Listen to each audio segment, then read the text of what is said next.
Sa video na ito, ayusin natin ang kulay ng mga kuha mo. How to white balance. Let's go! Ayan, si Aping Inocencio. Grabe naman, kawawa naman pangalan na ito. Ba't yung inaapi kasi?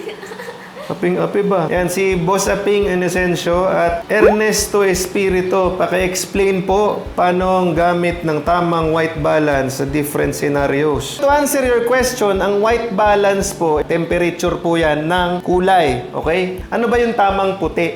Ito ba? Ang tamang puti. Kita nyo, magkaiba yung kaputian ng dalawang yan, ha? Mas puti ito. Mas puti ito, mas puti. Alin ang tamang puti dito sa dalawang to? So, yun po ang silbi ng white balance natin. Ngayon, pag naka-auto white balance tayo, pinapayagan natin yung camera natin maghanap ng sarili niyang white balance. Ang problema po doon, lalo sa mga event, iba-iba yung lighting scenario. So, para lang ma-sample sa inyo maigi, no? Ilalagay ko muna tong white balance natin sa auto white balance na setup. In 3, 2, 1. Ayan. So, sa auto white balance na setup, yan yung palagay ng camera natin na tama. So, ngayon, okay lang yan. Kasi, puti yung background, nakaputi si Mumay. Ang nagiging problema minsan, pag pula yung background, medyo malilito ngayon yung white balance niyan.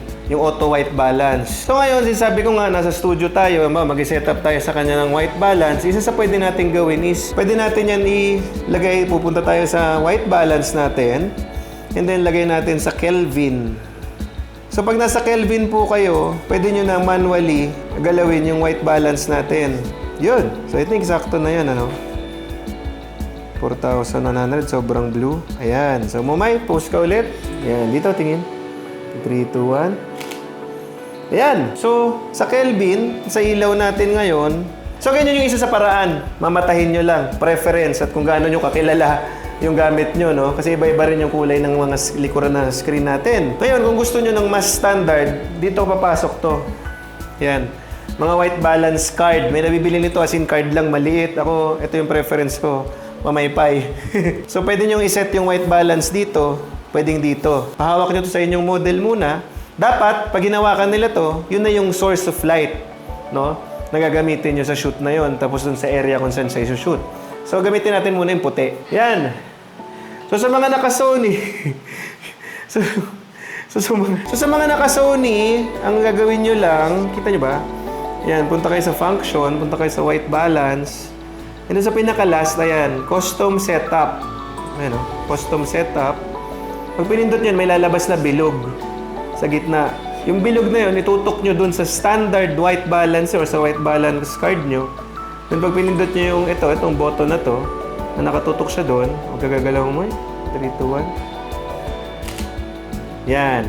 Kita nyo, isi-set niya ngayon yung white balance ng camera nyo, isi-save niya sa white balance 1. So pag pinili nyo yun, yan yung standard white balance ng camera. Sige mo, may tingin dito. O, diba? Yan yung standard skin tone white balance niya. Supposedly, mahirap i-standard kasi kahit na ito mga white balance card na to, pag bumili ka ng 10 iba-ibang brand, meron ka din 10 iba-ibang kulay ng puti na to, no? So medyo mahirap siya. Ngayon, isa advice ko to get the proper white balance, ito yung takip ng Sony. Make sure na original siya. Yung original na takip ng Sony nyo, yung body cover, pwede nyo ito gamitin as white balance standard, no? As the white balance card. Ayan, pahawak natin kay Momay. Ayan, so nakafocus naman siya.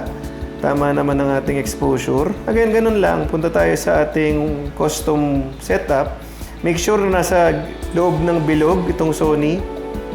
Ayan, press OK. Yun. So, yan ang palagay ng camera. Yan yung standard. Sige nga, tayo ka dun, Momay. Tingnan natin. Ayan. So far, pumarehas naman siya dito, no? Kaya ito gamit ko. So far, pumarehas na. Ito kasi, ang liit. Ang hirap itutok. Ang liit. Again, yun lang po talaga ang explanation sa white balance. Yes, merong standard na white balance. Kaya lang, ang white balance kasi talaga, preference nyo yan. Although, siyempre, pangontra yan. Isa sa mga use niyan is paano pag dilaw na dilaw yung ilaw. Sige, off mo to, Mumay. Yan. Tapos i-on mo yung ilaw ng studio. Yan.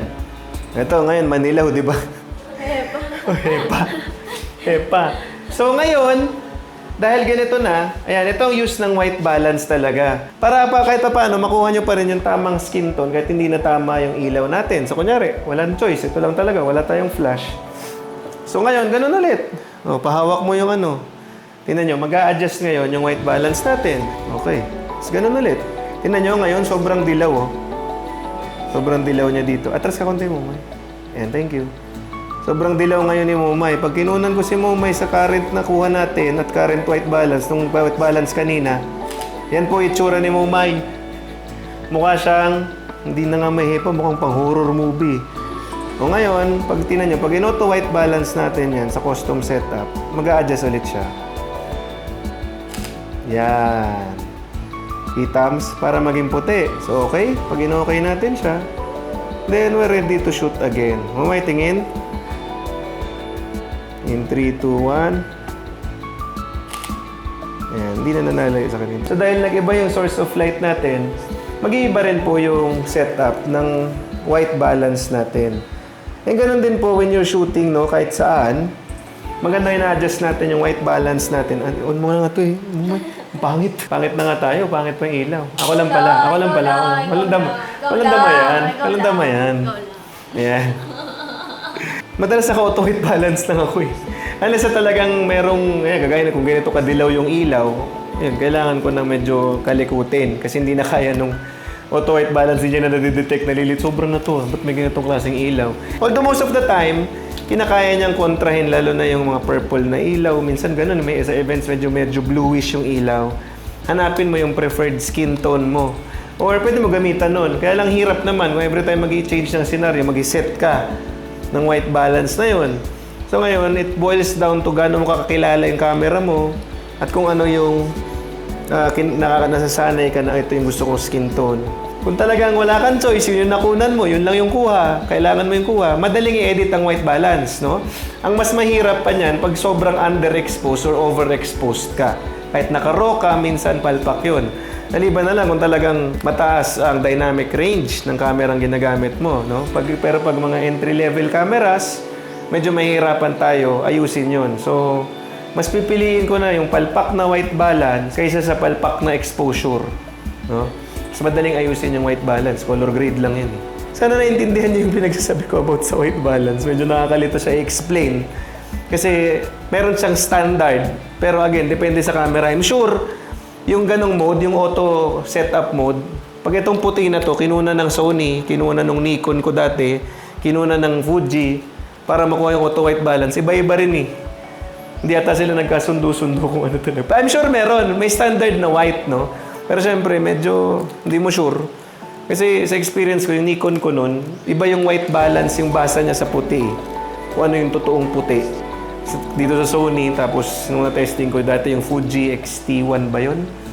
Kalimutan ko na kung ano yung Fuji na testing ko. Iba rin siya. Iba rin yung pagbasa niya sa white balance. So, it all boils down sa preference nyo. Kung anong kulay ng skin tone or kung ano yung puti para sa inyo. Naintindihan mo yung mga pinag-sabi ko? Naintindihan ka? Ano naintindihan mo? Explain. Na depende pa rin sa camera yung standard na gusto mo. Tama. May naintindihan naman si Momo eh. Siguro may God bless you. Pag-pray mo. Galit ko na. Let's pray! Oh my, it's your turn. Lord, we thank you, Lord, for this day, Lord. Maraming salamat po, Lord, na itinataas po namin yung mga nanonood, Lord, na may natutunan po sila, Lord, sa white balance, Lord. Na kayo po ang magbukas sa kanila, Lord, na ingatan niyo po sila sa kung ano man po yung hinaharap po nila ngayon na problema, Lord. In Jesus' name we pray, Lord. Amen. And bye-bye. God bless you. Eksperimento nyo white balance nyo. Huwag nyo lang bigyan yung kliyente nyo Barney. Baka bigyan nyo mukhang Smurfs o kaya mukhang Barney. Yari tayo dyan. Bye-bye. God bless.